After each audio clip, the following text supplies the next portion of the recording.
Welcome back to the HUD everyone. I'm Zacharoni and it was my birthday on the 23rd of August. And what did I get? Well, you're looking at it right now. Now if anyone remembered my second helpings on Curse of the Moon, underlined June 2018, I was a little harsh to that title, saying that it's just Dracula's curse with a different pastry. Also, if you're planning to watch that video, well be warned, I definitely sound ridiculous when I watched it again. But hey, I'm improving with a more clear and focused voice now.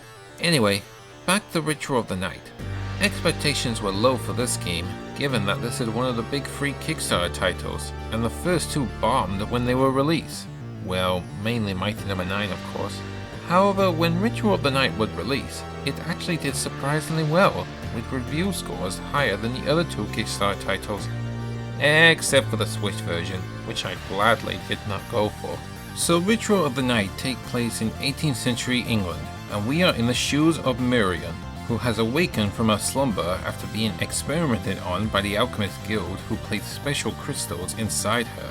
Now she's on a quest to stop her friend turned nutter, Jeeble, who is planning to destroy England by summoning demons for his personal goal. And along the way, she runs into Alfred, who is after a book that was used to summon the demons, and Zengetsu, a rough-voiced demon slayer who thinks he can do everything on his own.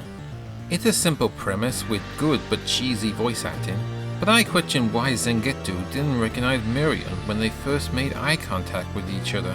Because in my top-ends video for Curse of the Moon, I said that this game was a prequel to Ritual of the Night, and it featured the 4 playable characters from that game who were supposed to be friends with one another. So I looked up Curse of the Moon on the internet to see any differences, and boy was my face red when I found out that Curse of the Moon was not connected to the Ritual of the Night lore. I guess the developers were like, you know what, how about we make Curse of the Moon a parallel game, so if our main game fails just like the other 2 big Kickstarter titles did, we'll make Curse of the Moon officially canon, and make a sequel to it. Well, I guess that won't happen since Ritual is doing well in the critic department, but what about everything else? Well, given that this is a spiritual successor to Symphony of the Night, which by the way I have played but haven't beaten unfortunately, there's obviously some similarities, like the different types of weapons you can use to the character stats that change every time you equip a new accessory.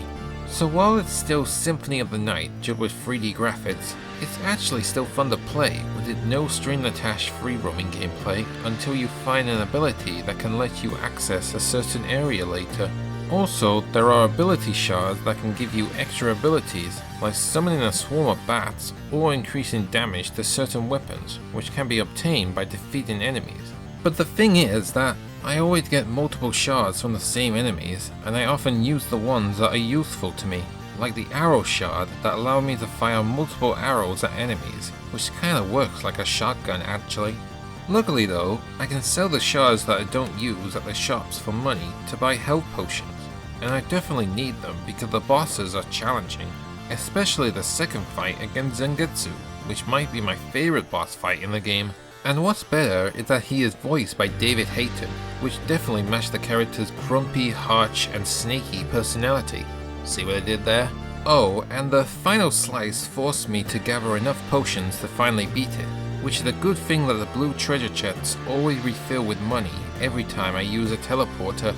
The only complaint I have is that the shard animations suddenly freeze for a few seconds, certain text dialogue doesn't show up for some reason, and some of the special attacks for each weapons can be hard to pull off. I mean, can anyone tell me how to pull this one off? Because no matter how many times I tried, it just doesn't work for me.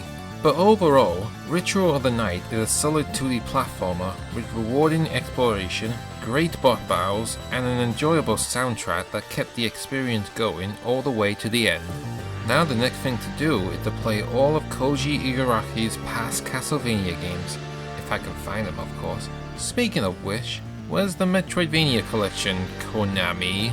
If you are even doing it. And with that, that's your second helpings of Bloodstained Ritual of the Night.